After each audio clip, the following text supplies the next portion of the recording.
নমস্কার বন্ধুরা। এর আগের দিন বলেছিলাম যে কোর ইকোনমিতে সাধারণত মূলত দুটো অর্থ ব্যবস্থা কাজ করে, একটা হচ্ছে আপনার সোশ্যালিজম, একটা হচ্ছে ক্যাপিটালিজম। তা সোশ্যালিজম এবং ক্যাপিটালিজম দুটো অর্থ ব্যবস্থায় নানা দেশে নানাভাবে প্রচলিত আছে। তা আমরা সোশ্যালিজম একটা সময় দেখেছি পৃথিবীতে সোশ্যালিজম এবং ক্যাপিটালিজমের ভেতরে বিরাট দ্বন্দ্ব ছিল এবং তাই নিয়ে কোল্ড ওয়ারও চলেছে, যেটাকে ছায়াযুদ্ধ বলে। তা ছায়াযুদ্ধ চলার ফলে একটা সময় দেখা যায় যে সোশ্যালিজম যে দেশগুলোতে ছিল, যে দেশটাই ছিল সেই দেশটা ভেঙে টুকরো হয়ে যায় এবং অর্থনৈতিক অবস্থা এতটাই খারাপ হয়ে যায় যে সেখানে তখন রেশনে আপনার ভুট্টা আর রুটি দিত। অর্থনৈতিক অবস্থাটা এত খারাপ হয়ে গেছে। ভুট্টাটা হচ্ছে আপনার ওই মদেরই একটা গ্রেড, যেটা সাধারণত আমাদের ওই স্কচ, হুইস্কি, রাম, জিন এরকম যে ভাগগুলো আছে ওইরকমই ভুট্টাও একটা ভাগ। তা সেই দেশটাতে এত ঠান্ডা পড়তো, মাইনাসের টেম্পারেচার চলে যেত শীতকালে। তা ওখানে ওই তখন ভুট্টা দিত রেশন থেকে মানুষকে খাবারের জন্য। আর রুটি দিত। রুটি মানে হচ্ছে আমাদের যে হাতে করা রুটি হয় সেই রুটি না, এখানে হচ্ছে ব্রেড, মানে মোটামুটি ওই 6 ইঞ্চি বাই 6 ইঞ্চি বাই 1 ফুটের মতন সমাজতান্ত্রিক ব্যবস্থা ছিল আর একটা দেশে। সেটাও বেশি দিনের ঘটনা না, মোটামুটি স্বাধীনতার পরে সেই দেশেতে যারা শাসনকর্তা ছিল, যারা পরিচালন ব্যবস্থায় ছিল, সরকারের ভূমিকায় যারা ছিল, তারা ডিক্লেয়ার করেছিল যে সপ্তাহে একদিন করে উপোস করে থাকবে।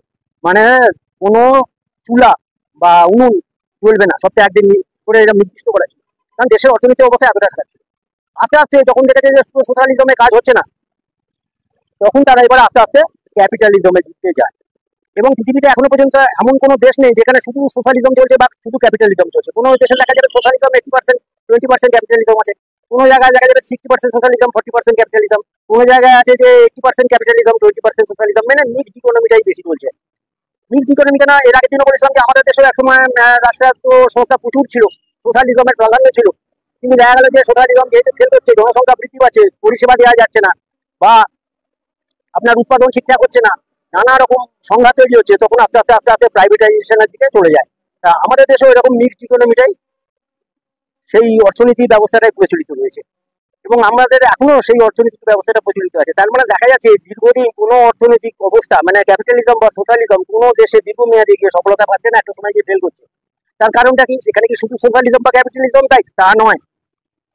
সেটাই যদি মূল কারণ হতো, তাহলে আমাদের দেখা যেত যে একটা সময় সোশ্যালিজম এবং ক্যাপিটালিজম যে অর্থ ব্যবস্থা যে দেশগুলোতে আছে সেই দেশগুলো নিশ্চয়ই সাইনই করতে থাকতো, তার ইকোনমি অবস্থায় কখনোই ডাউন ফলে যেত না। কিন্তু নির্ভর করে অনেকগুলো জিনিসের উপরে। সেই নির্ভরতাগুলো কি সেটা আস্তে আস্তে বলছি। আপাতত আজকে এই পর্যন্ত থাকবেন, জুড়ে থাকুন পরের ভিডিও পার্টগুলো পাওয়ার জন্য। নমস্কার।